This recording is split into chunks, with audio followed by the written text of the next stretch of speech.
মানুষকে যত্ন নিলে মানুষ যে কত ভালো হয় আপনি কল্পনাও করতে পারবেন না। মানুষকে নার্চারিং করলে, মানুষকে পলিশ করলে, মানুষকে গ্রুমিং করলে, মানুষকে সঠিক তারবিয়া দিলে মানুষ অনন্য হয়ে ওঠে। প্রতিটি মানুষ অনন্য। মানুষকে আল্লাহ তাআলা দিয়েছেন অসীম ক্ষমতা। মানুষ যা কল্পনা করতে পারে মানুষ তা করে দেখাতে পারে। মানুষের কাছে অসাধ্য কিছু নাই মৃত্যু ছাড়া, অ্যাকসেপ্ট ডেথ। তোমার জন্ম হয়েছে জিতার জন্য, বিজয়ের জন্য তোমার জন্ম। মানুষের শুরুটাই হয় বিজয় দিয়ে। ওই 20 কোটি শুক্রাণুর প্রতিযোগিতায় সবাইরে পেছনে ফেলে সেদিন আমি সফল হয়েছিলাম, সেদিন আমি বিজয়ী হয়েছিলাম।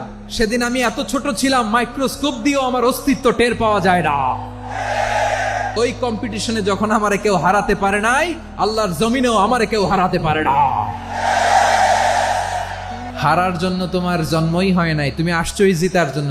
একটা কথা জীবনের সাথে সেট করে নিতে হবে, আমি জিতি নয় শিখি, আমি কখনো হারি না। মা বাবা যারা এসেছেন আপনার ছেলে মেয়ের যত্ন নেন। আপনার ছেলের মধ্যে যে কি পটেনশিয়াল আপনি জানেন না।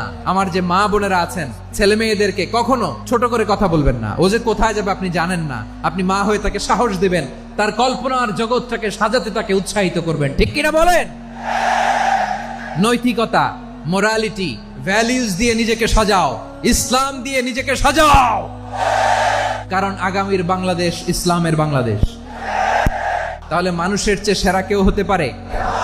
মানুষের চেয়ে অনন্য কেউ হতে পারে? মানুষকে কেউ হারাতে পারে? আমি তুমি অনন্য, আমাকে তোমাকে হারায়া দেওয়া এত সহজ না। ঠিক কিনা?